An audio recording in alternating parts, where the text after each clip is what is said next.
Hey guys, welcome back to my channel. Everyone should know by now that I love wigs, but everyone should know that I hate using glue to secure my wigs. Typically when I wear my wigs in a bun or a ponytail, I would use Got to Be Glued, but I'm starting to dislike that. So in this video, I'm going to show you guys how to use nothing to secure your bun down. And I mean nothing. No glue, no gel, no tape, no sewing, absolutely nothing.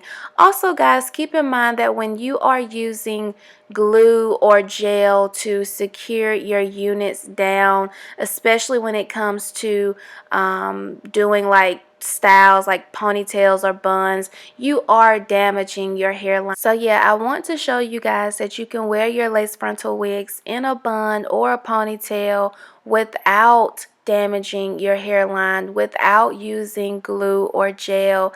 And it's simple guys. I have a lot of tips and tricks to share with you guys, so make sure you grab pen and paper and let's get started.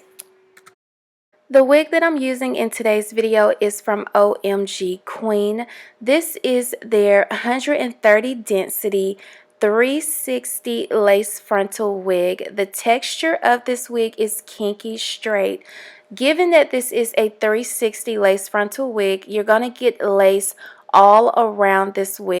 This wig is actually perfect for buns and ponytails because I get lace in the front and back. I would actually only recommend 360s and full lace wigs for buns and ponytails just because you get that full lace effect all around the wig. This wig does come pre-plucked. If you decide to pluck this wig some more upon receiving it and you don't know how, of course you can check out the description bar. I have several tutorials showing you guys how to pluck your frontal. And the reason you want your frontal to be plucked is because you want your wig to look natural. You want it to look like your hair. You don't want your wig to look like a wig. We ain't gonna do that, okay? No. And the reason why you use a hot comb is because you want that hairline to look pressed and laid. See the difference here? So once I'm done smoothing out the hairline, I'm going to move to the back of the wig. I'm taking the hot comb and smoothing out the back of the wig.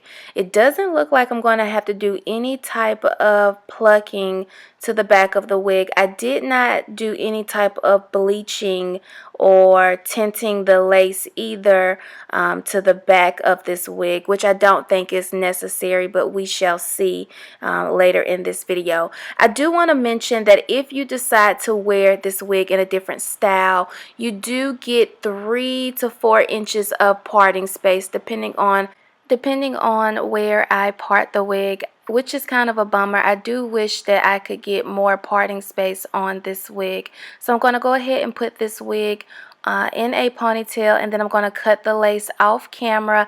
In case you have never cut the lace off of a wig, I do have a tutorial. I'll have that link below as well so you can know how to cut the lace off of your wig.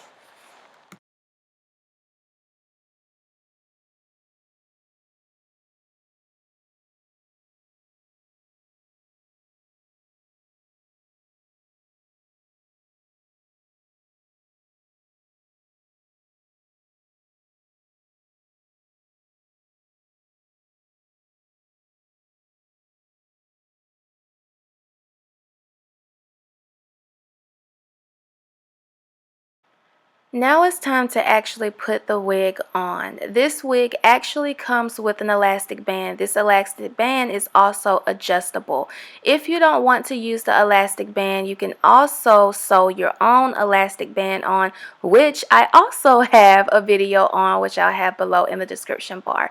So it's real easy to put on. You just flip it on basically. Okay, so this information is for those who are new to wearing wigs. So anytime you get a lace frontal wig, you're going to have to cut lace off of your wigs because I don't know, like they just send you a wig that has just way too much lace on your wig. So you end up having to cut like lace off around your ears, and that's basically what I'm about to do on this clip right here. So you see all this extra lace right here? I'm going to cut that off. And it's okay if you cut some of the hair. It's okay to cut some of the lace. Just don't cut your ear, girl. Don't do that. So just take your time. Cut like around your ear until like you shape the lace a little bit. So try your best not to cut like the sideburn of your lace frontal, because if you do that, I'm afraid that it's going to cause your bun to like fall down. So when you're cutting that extra piece of lace, just cut the lace behind your ears and make sure the lace has like a shape. So you see how I can take that hair and tuck it behind my ears? Make sure you can do that, and make sure you still have lace in the front of your sideburn. I hope that makes sense, guys. This next step is totally optional. Now, because I did not want my sideburns to be sticking out on my frontal, I did use some edge control to smooth out my sideburns. You don't have to do this if your sideburns cooperate with your frontal, but mine ain't having it. So I'm taking a scarf after I put my hair in a ponytail. I did not pull tightly, by the way. So I'm going to put my hair in a scarf, making sure the scarf is covering the front of my frontal and the back of the lace. And I'm going to go ahead and brush my hair up into a ponytail, depending on how high or how low you want your bun to be. And make sure you don't tie your ponytail tight, because remember, this frontal is not secured down, so you don't want it to be tight, because otherwise it's going to come up. So yeah. So once I got my bun situated, I'm going to go ahead and untie my scarf, and this is pretty much how my bun will look. But I'm going to go ahead and start tacking down the back. I'm going to use some bobby pins to start securing the back down, and the only thing I'm doing is pulling and then pinning the back down using the bobby pins. Now you can take the hairs in the back and kind of use your fingers to kind of brush it down a little bit, just to kind of cover the lace and the band a little bit. And then that's pretty much it, guys.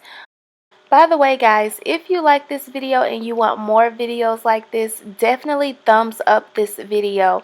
Also, make sure you comment below and share this video. Thank you guys for watching, and I'll see you guys in the next video. Bye.